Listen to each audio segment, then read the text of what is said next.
नमस्कार दोस्तों, मैं देवेश चौहान स्वागत करता हूं मेरे YouTube चैनल पर। जैसा कि आपको पता है कि छत्तीसगढ़ में सीजी व्यापम के द्वारा शिक्षक और सहायक शिक्षक की जो वैकेंसी है वो निकलने वाली है। ठीक है, हालांकि केवल बस्तर और सरगुजा संभाग के लिए ये वैकेंसी निकाली जा रही है, परंतु जो मेरे साथी हैं, दोस्त हैं, सबको जॉब की तो वैसी ज़रूरत है ही। ठीक है, तो हमारे लिए सबसे इम्पोर्टेंट वो टॉपिक या सब्जेक्ट हो जाता है, वो है बाल विकास में। ठीक है, जो पेडागॉजी का जो सेक्शन है वो बहुत से स्टूडेंट अच्छे से तैयारी नहीं कर पाते हैं, तो उस हिसाब से अपन पेडागॉजी के सेक्शन पे चर्चा करेंगे। मेरे एनालिसिस के अनुसार हमारा जो सहायक शिक्षक और शिक्षक दोनों ही सिलेबस में पेडागॉजी का जो कॉमन रूप मेरे को जो समझ में आ रहा है उसके हिसाब से मैं ये अपना वीडियो बना रहा हूँ। ठीक है, जो सबसे इम्पोर्टेंट है बाल्यावस्था एवं उसका विकास। ठीक है, उसके जो देखेंगे हम लोग, तो पहला टॉपिक आता है वृद्धि एवं विकास, मानव विकास। ठीक है, तो यहाँ इम्पोर्टेंट फैक्टर ये हो जाता है कि हम पेडागॉजी का तैयारी कैसे करें, क्योंकि बहुत लेंदी, बहुत बड़ा सिलेबस होता है और सामान्यतः बच्चों को समझ में नहीं आता है। तो मैं पूरी पूरी कोशिश करूंगा कि एकदम इजी वे में उनको समझाऊं और सिलेबस को कंप्लीट करूं। ठीक है, आज का जो हमारा वीडियो है वो बाल्यावस्था में विकास का जो पहला सेक्शन है।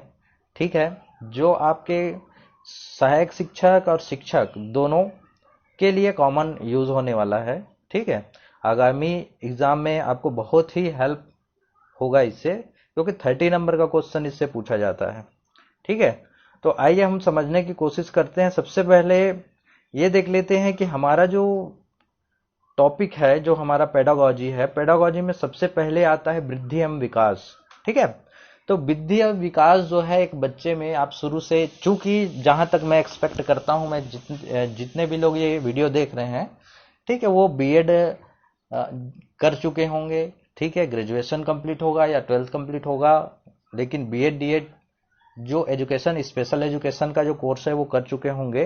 ठीक है, तो हम यहाँ पे एक टीचर बनने के लिए सबसे पहले जरूरी क्या होता है, सबसे पहले जरूरी होता है कि हम एक बच्चे को कैसे समझें, उसका डेवलपमेंट कैसे समझें। इसी कारण इस टॉपिक को यहाँ पे लाया गया है। तो वृद्धि एवं विकास में हम सबसे पहले ये देख लेते हैं, ठीक है, कि यहाँ इंपॉर्टेंट क्वेश्चन यही बन जाता है कि वृद्धि एवं विकास एक बच्चे का प्रारंभ कब से होता है। ठीक है, यहाँ बहुत ज्यादा कंफ्यूजन बन जाता है। याद रखिएगा, वृद्धि एवं विकास जो है, हम ये मान के चलते हैं कि जैसे एक बच्चा जन्म लेता है, ठीक है, फिर जन्म लेने के बाद वो ग्रो करता है, बड़ा होता है। परंतु हमको ये बिल्कुल ध्यान रखना है कि बच्चा अगर गर्भ में भी है, ठीक है, भ्रूण के रूप में भी है, तो भी उसका डेवलपमेंट होता है। तो इसको याद रखना है अच्छे से कि वृद्धि एवं विकास का प्रारंभ जो है गर्भावस्था से हो जाता है, और ये कब तक चलता रहता है, जब तक इंसान खत्म ना हो जाए। ठीक है, जब तक इंसान की मृत्यु ना हो जाए वो चलता ही रहता है, निरंतर एवं सतत चलने वाली यह प्रक्रिया है। इसको अच्छे से ध्यान रखिएगा। ठीक है, वृद्धि एवं विकास, तो सबसे पहले इस दोनों का मतलब समझ लेते हैं। वृद्धि क्या होती है? ठीक है, वृद्धि अर्थात फिजिकल डेवलपमेंट, शारीरिक विकास कैसे हुआ। एक बच्चा जब पैदा हुआ उसके बाद धीरे धीरे धीरे धीरे उसकी क्या कहना चाहिए, जब पैदा होता है फिर हाइट बढ़ती है, वेट बढ़ती है। ठीक है, इस प्रकार वो बच्चा जो है ग्रो करता है। ग्रो, समझ रहे हैं, शारीरिक विकास होता है, ये मात्रात्मक विकास होता है, गुणात्मक विकास नहीं होता। यहाँ पे मात्रात्मक और गुणात्मक का अंतर क्या होता है? गुणात्मक विकास को आप माप नहीं सकते। ठीक है, कि मैं आपको बोलूं कि आपका कितने नॉलेज है, चलो सेंटीमीटर एक टेप लेता हूं और उसको नाप लेता हूं। ठीक है, ये पॉसिबल नहीं है। जबकि हमारा मात्रात्मक विकास को मैं माप सकता हूं। अगर मैं मीटर का टेप लूंगा, बता दूंगा कि आपकी हाइट कितनी है। ठीक है, कि 5 फीट है, 6 फीट है। तो जो जिसको हम माप सकते हैं वो मात्रात्मक विकास होती है। ठीक है, समझ में आ गया। तो वृद्धि का तात्पर्य होता है शारीरिक विकास, फिजिकल डेवलपमेंट, और विकास का तात्पर्य होता है व्यक्ति का सर्वांगीण विकास। इसमें शारीरिक, मानसिक, सामाजिक, संवेदनात्मक, ठीक है, सभी आ जाते हैं। तो विकास में मात्रात्मक विकास और गुणात्मक विकास दोनों आएंगे। समझ में आ गया। एक किसी व्यक्ति का शारीरिक, physical development, mental development, social development, ठीक है, ये सारी चीजें मिलाकर एक व्यक्ति को क्या बनाती हैं, विकसित या डेवलप बनाती हैं। ठीक है, उसी को हम क्या बोलते हैं, विकास बोलते हैं। तब इसमें ध्यान रख लीजिएगा, वृद्धि का मतलब केवल मात्रात्मक विकास होगा। आपका बॉडी बढ़ रहा है, आपका वेट बढ़ रहा है, आपका फिजिकल क्वांटिटी बढ़ रही है, मतलब वो वृद्धि कर रहे हो आप।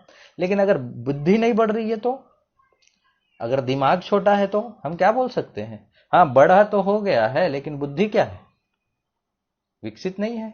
तो हम उसको विकसित व्यक्ति नहीं बोल सकते, इसको अच्छे से याद रखिएगा। विकसित व्यक्ति किसको बोलेंगे, जिसका शारीरिक, मानसिक, संवेगात्मक, ठीक है, मनोवैज्ञानिक, सामाजिक, शारीरिक सभी विकास होगा, उसको हम क्या बोलेंगे, developed person. Developed person, clear, समझ में आ गया।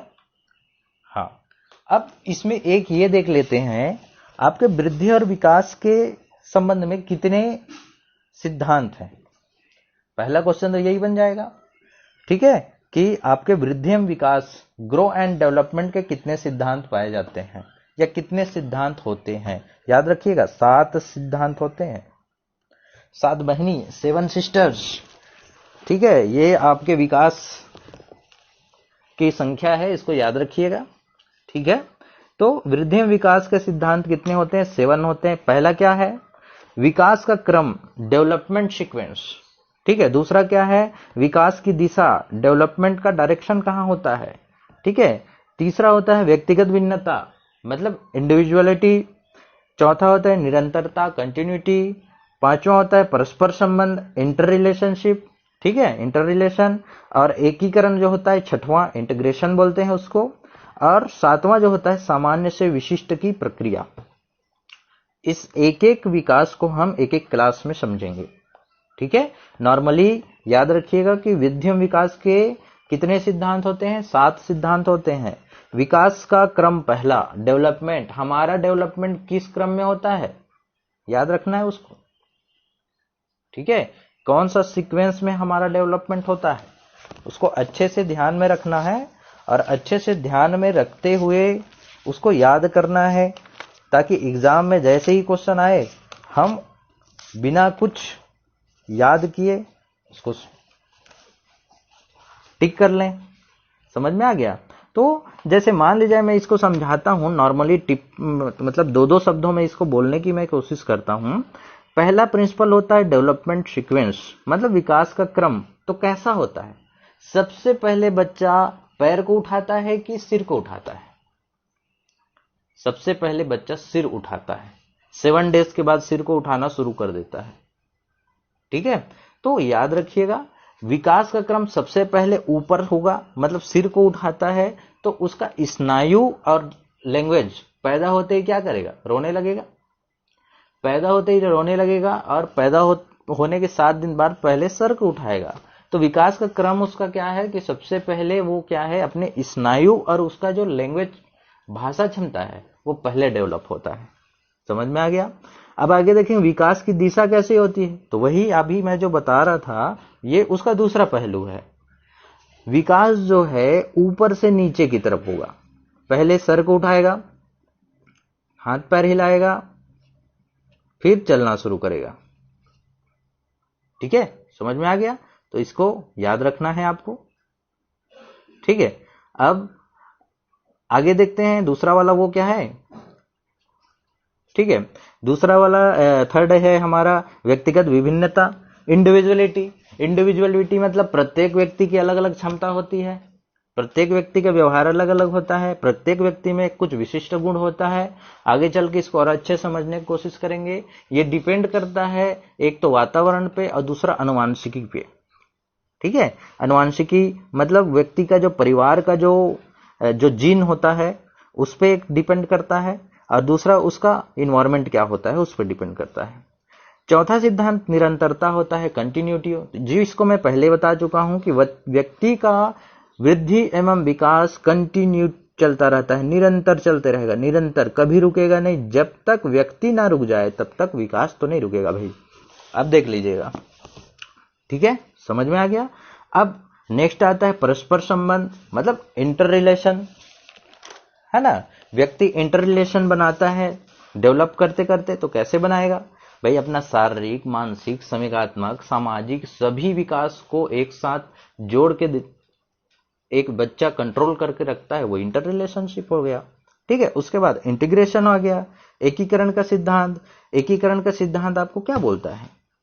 ठीक है, सभी अंग एक जगह से कंट्रोल होते हैं, एक जगह से संचालित होते हैं, वो एकीकरण है। अलग हाथ, पैर, आंख, नाक सब अलग अलग होते हुए भी उनका संचालन, कंट्रोल पॉइंट कहां होता है? ब्रेन में। तो इस प्रकार से उसका एकीकरण का सिद्धांत देख लेंगे। और सातवां जो होता है और अंतिम, सामान्य से विशिष्ट प्रतिक्रिया, जनरल एंड स्पेसिफिक रिस्पॉन्स। ये सिद्धांत बहुत ही इंपॉर्टेंट सिद्धांत है जिसको आपको समझना पड़ेगा।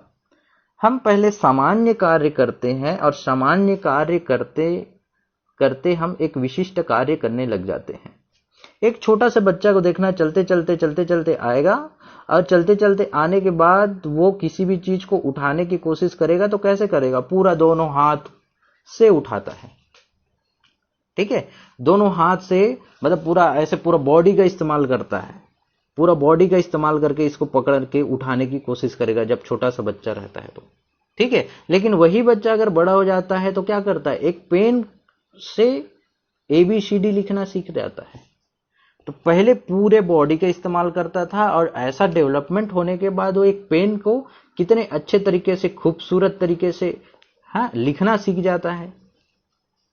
ये होता है सामान्य से विशिष्ट प्रतिक्रिया। हम सामान्य क्रिया करते करते विशिष्ट प्रक्रिया की तरफ अपने आप को डेवलप करते हैं। ये सिद्धांत आपको बताता है जनरल टू स्पेसिफिक रिस्पॉन्स। तो बहुत ही इंपॉर्टेंट टॉपिक है, अच्छे से समझिएगा। वृद्धि एवं विकास और आपका वृद्धि और विकास का सिद्धांत कितने होते हैं? 7। ठीक है, वृद्धि और विकास कैसी प्रक्रिया? निरंतर सतत चलने वाली प्रक्रिया है। ठीक है, गर्भावस्था से ही प्रारंभ हो जाती है, याद रखना है। ठीक है, और वृद्धि का क्या मतलब होता है? Only physical development. और विकास का क्या मतलब होता है? Physical, mental, social. ठीक है, ये जितने भी मात्रात्मक और गुणात्मक दोनों जो डेवलपमेंट होते हैं वो विकास कहलाता है। ठीक है, अब आगे की क्लासेस में हम ये देखेंगे विकास का सिद्धांत में विकास क्रम का सिद्धांत क्या होता है। विकास की दिशा का जितना हो सके एक एक क्लास में अपन कंप्लीट करने की कोशिश करते हैं। ठीक है, तो थैंक यू दोस्तों, ये अच्छे से समझिएगा, बहुत जरूरी है इस बार पोस्ट लेना। ठीक है, तो थैंक यू सो मच। अगर आपको वीडियो पसंद आता है लाइक कीजिए, सब्सक्राइब कीजिए। ठीक है, ताकि अपना कंप्लीट सिलेबस को कंप्लीट कर सके। Thank you.